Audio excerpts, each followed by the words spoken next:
Gambling is a behavior which includes an individual risking their money or their belongings.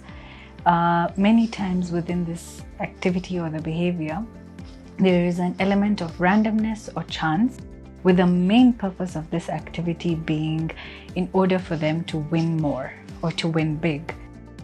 Some types of gambling activities or behaviors include online sports betting, going to a casino and betting money, scratch cards, or lottery as well.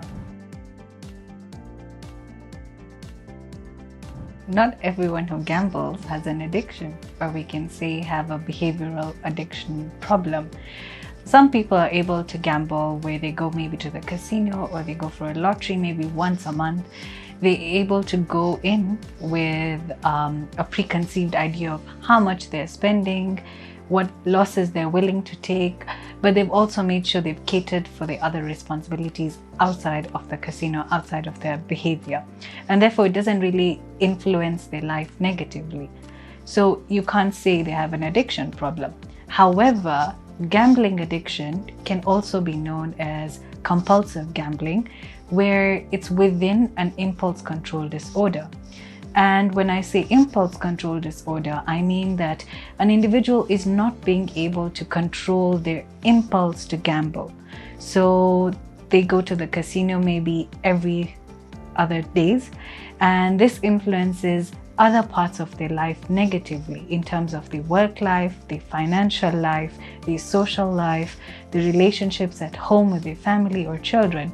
And when this occurs and they're not able to control the impulse to gamble, this is when you can say they have a gambling addiction, which is a behavioral addiction.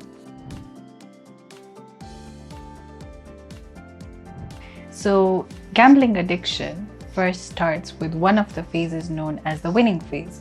This is where maybe an individual has maybe heard about gambling. So they either have a friend who has tried it and they've been telling them about it, or they've read about it, they've seen on the TV about it.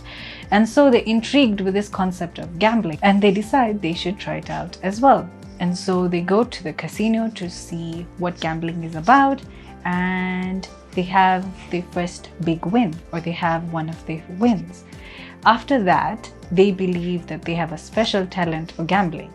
And so since they have this preconceived notion that I can win, I have the luck, they will constantly make it a habit and they will start going to the casino more often so that they can chase the big win. The second stage, or the second phase of gambling addiction development, is known as the losing stage, or the losing phase. This is now where an individual, after their first loss, still tells themselves, I have this talent, I have the luck, and so they tend to become more preoccupied with winning and chasing their win. And so they would go on with their gambling behaviors so that they can still win after their loss. And for this, they will tend to now compromise a lot of other parts of their life in terms of their work, in terms of lying to their partners or their family members, taking loans so that they're able to get more money so that they can spend it more in the casino, and therefore they're more so chasing their win after their first loss. The third stage of gambling addiction development is known as desperation phase. This is where the individual has no control over their gambling behaviors, and their behavior has impacted a lot of elements of their life, such as their relationship with their partners, so they're having divorce. Another element is where they have lost their job, and because of that they have no finances to gamble, and so they end up going to cheat other people, or they end up going to steal money from people. Again, this leads them into legal cases. All these are linked with their compulsive gambling behaviors, and so they end up feeling guilty about every gamble they have done or had. The last phase of gambling addiction development is known as hopeless phase.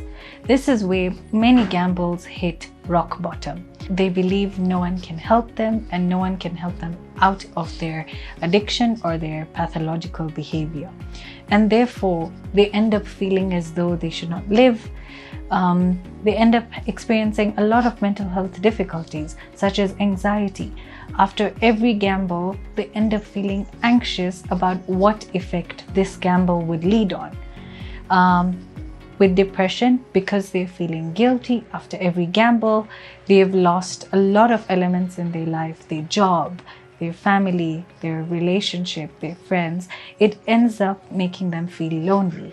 And again, they realize that this is because of their behavior, which they feel they are unable to control, and therefore they develop signs of depression. Again, many of them end up trying to numb their pain by turning towards alcohol or other substances. This can also lead on now towards a more substance addiction, where they're addicted towards alcohol or substances such as weed, cocaine, nicotine, and so on.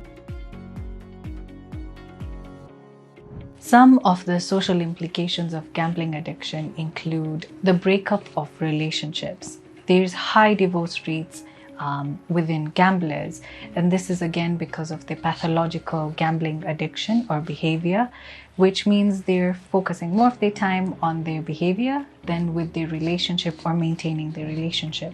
So there's high divorce rates. Another one is also a breakup of family, where an individual is not being able to spend more time with his or her children. Again, with divorce, there's a breakup of family. Another effect are financial impacts. With gambling, an individual goes through bankruptcy. As I explained earlier, an individual often borrows money, steals finances from other people, which influences their ability to be financially secure.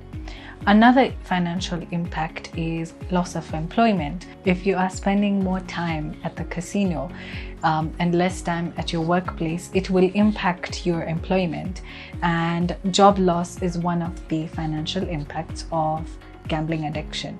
Another effect of gambling addiction are emotional impacts. As explained in the phases of gambling development, we can see that within the hopeless phase, a lot of mental health difficulties arise, such as anxiety, depression, or substance use disorders. This is because an individual has emotionally been impacted. They are unable to regulate how they are feeling, or they're unable to define why and how they are feeling in certain ways. And therefore, their emotional regulation or emotional stability is compromised, which makes them more vulnerable towards various mental health difficulties. You can always find your way out of this compulsive behavior. It first starts by identifying your trigger, where you can work with a professional such as a psychologist, and you're able to find out, why do you gamble? What leads you to gamble? What do you think that makes you feel that you need to gamble? What emotions do you feel that make you gamble? All these can be identified with a professional help. After that, then you are able to come up with ways on how you can cope with these urges or triggers. Therefore, seeing a psychologist will help you re-evaluate your goals, re-evaluate your ambitions, re-evaluate your life choices, and help you view life in a healthy way, and you are able to view yourself as an individual who is important.